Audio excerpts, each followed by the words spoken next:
एक और case study question chapter 1 का मोस्ट इम्पॉर्टेंट है। सबसे पहले वीडियो पॉज करके क्वेश्चन को रीड आउट कर लीजिए अच्छे से। चलिए क्वेश्चन को देखते हैं, आप लोगों ने पढ़ लिया होगा। कह रहे हैं कि to enhance the reading skill of a grade 10th student the school nominates you and 2 of your friend to set up a library. मतलब बच्चों की रीडिंग स्किल्स को इम्प्रूव कराना है तो आपको और आपके और 2 दोस्तों को सिलेक्ट किया गया है कि वो क्लास लाइब्रेरी का सेटअप बहुत अच्छे से करें। There are 2 section A and section B. Section A में 32 स्टूडेंट्स हैं और सेक्शन बी में 36 स्टूडेंट्स हैं। इस तरीके से बताया गया। ये एक लाइब्रेरी को दिखाया गया इमेज के साथ।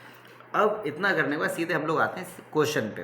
एक्चुअली क्वेश्चन बोल क्या रहा है, क्वेश्चन ये कह रहा है कि what is the minimum number of books you will acquire for the class library so that they can be equally among student section A और सेक्शन बी डिस्ट्रीब्यूटेड। जैसे ही आपने मिनिमम नंबर यहाँ पे देखा तो यहाँ पे सीधे हम लोग एलसीएम फाइंड करेंगे। किनका? दो 32 और 36 का एलसीएम फाइंड करें। बेसिक सा क्वेश्चन, जैसे ही हमको पता लगा कि इस क्वेश्चन में मिनिमम नंबर की बात हो रही है। ठीक है, तो चलिए ऐसे ही एक बार जल्दी से सारे क्वेश्चन आपको बता देते हैं। सेकंड क्वेश्चन देखिए, कह रहे हैं कि if the product of 2 positive integer equal to, ये तो सब सॉल्यूशन ही नॉर्मल। तो एक बार जल्दी से क्वेश्चन करके मैं आपको सीधे आता हूँ सॉल्यूशन पे लेके आता हूँ। एक्चुअली मैं इसीलिए मैं पहले से सॉल्यूशन करके इसलिए रख लेता हूँ जिससे यह टाइम बचे हमारा। एक्चुअली में कंसेप्ट पर ज़्यादा फोकस रहे हमारा और इस चीज़ पे थोड़ा कम जाए सॉल्यूशन पे। कंसेप्ट अगर क्लियर है तो आप ऑटोमेटिक कर लें। पहले ही क्वेश्चन देखते हैं।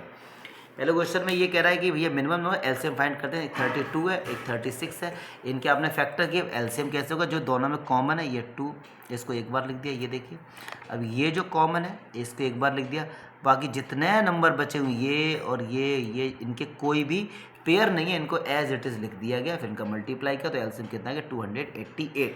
अब ये 288 है क्या? एक्चुअली मैं आपको नॉलेज के लिए बता रहे, आपका आंसर आ गया है, ऑप्शन हमारा सी है। बट फिर भी आपको नॉलेज के लिए बताएं ये 288 है क्या एक्चुअली। ये 288 is the smallest number in the world. ये दुनिया का सबसे छोटा नंबर है जो 32 और 36 दोनों से डिवाइड हो जाएगा। एक्चुअली में 32 और 36 से डिवाइड होने वाले इनफाइनाइट नंबर होंगे, बट 288 ये सबसे छोटा नंबर है जो दोनों से डिवाइड हो जाएगा। तो एक्चुअली में यही बोला गया था कि इक्वली उनको डिस्ट्रीब्यूट करना, तो आंसर हो गया मतलब आपका ये। चलिए सेकंड, अब सेकंड को देखते हैं। सेकंड वाला क्या था? सेकंड को देखते हैं। कह रहे थे प्रोडक्ट ऑफ 2 नंबर्स, 2 नंबर हैं। एक नंबर हमारा पास है 32 और 36 और एक थ्योरम हमने पढ़ी है कि इन दोनों नंबर का एलसीएम और एचसीएफ का मल्टीप्लाई करते हैं तो वही नंबर के बराबर आता है। एलसीएम 288 हम लोग फाइंड कर चुके हैं। एचसीएफ पूछा था तो इसका इधर जाके डिवाइड हो जाएगा और डिवाइड करेंगे तो आंसर 4 आ जाएगा। मतलब हमारा जो एचसीएफ है वो हमारा कितना आ गया जी? 4 आ गया। मुझे नहीं लगता इसमें कोई डाउट होगा। चलिए क्वेश्चन को देखते हैं। और ये हो गया। अब केवल हमारे पास 3 क्वेश्चन बचे हैं, इस पर हम लोग फोकस करते हैं थोड़ा सा। चलिए थर्ड क्वेश्चन पे आते हैं। थर्ड क्वेश्चन एक्चुअली हमारा बोल क्या रहा है? 36 can be express as a product of its prime. मतलब 36 के प्राइम फैक्टर करने ऐसे नंबर जो कि केवल प्राइम है। तो 2, 2, 3 इंटू 3 इसके प्राइम फैक्टर है। 2 2 बार है तो 2 की पावर 2 और 3 भी 2 टाइम्स है, 3 की पावर 2। Very simple. तो इसका ऑप्शन क्या हो जाएगा? 2 की पावर 2, 3 की, ऑप्शन ए हो जाएगा। चलिए फोर्थ क्वेश्चन तो इन्होंने एनसीईआरटी का रखा क्वेश्चन दे दिया है कि 7 इंटू 11 इंटू 13 इंटू 15 प्लस 15 ये कंपोजिट नंबर है। हमको वैसे ही पता है एनसीईआरटी का रखा हुआ क्वेश्चन, फिर भी थोड़ा नॉलेज के लिए आपको बता देते हैं कि इस वाले नंबर में 15 कॉमन आ रहा है। देखो 15 कॉमन आ रहा है और 15 कॉमन लिया तो क्या बचेगा? 7 इंटू 11 इंटू 13 प्लस 1, ये हमारा आया। तो देखिए ये एक नंबर हो गया, एक नंबर ये हो गया और 1 एक ऐसा नंबर होता है जो हर किसी को डिवाइड करता है। तो इसके 3 फैक्टर हो गए और जिसके भी 2 से ज़्यादा फैक्टर होते हैं वो हमारा कंपोजिट नंबर होता है।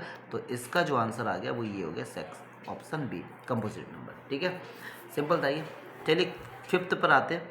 कह रहे एक पी है जो कि P is equal to A B square, एक क्यू है जो Q is equal to A square B है। तो ऐसे पी और क्यू को एलसीएम फाइंड करो। बहुत ही सिंपल है। ए बी स्क्वायर को लिखेंगे ए इंटू बी और ए स्क्वायर बी को ए इंटू बी। एलसीएम फाइंड करना है, पेयर बनाइए। ये एक पेयर हो गया और ये एक पेयर हो गया। तो जो पेयर एक है इसमें से एक नंबर लिखेंगे, ये इसमें से एक नंबर लिखेंगे, और जो बचे हुए हैं ये दो, इनको ऐसे ही लिख देंगे। तो ए 2 बार है ए स्क्वायर, बी 2 बार है तो बी स्क्वायर, ए स्क्वायर इंटू बी स्क्वायर, तो आपका ऑप्शन हो गया बी। इस तरीके से हम लोग केस स्टडी क्वेश्चन को समझेंगे। एक चीज़ आपको बता दें, केस स्टडी जो क्वेश्चंस होते हैं वो बहुत ही सिंपल होते हैं। एनसीईआरटी अगर आपको आती है तो उसी बेस पर होते हैं, बस थोड़ी सी लैंग्वेज होती है जिससे आपको थोड़ा सा पढ़कर समझकर आंसर देना पड़ेगा। क्वेश्चन बहुत ही ज़्यादा सिंपल होते हैं। मैं आपको 50 आपको मैं कराऊंगा केस स्टडी क्वेश्चन, और ये आपको 100% गारंटी कि उनमें से 3 जो आपके केस स्टडी क्वेश्चन आते हैं 12 मार्क्स के, आपको इन्हीं के अंदर से मिल जाएंगे। बस आप लगे रहिए और देखते रहिए। आप फिर भी अगर कोई एडवाइस है, कोई डाउट है तो आप बताइए, और अगर वीडियो अच्छा लगा तो चैनल को लाइक सब्सक्राइब कर दो यार, शेयर, ठीक है। ओके।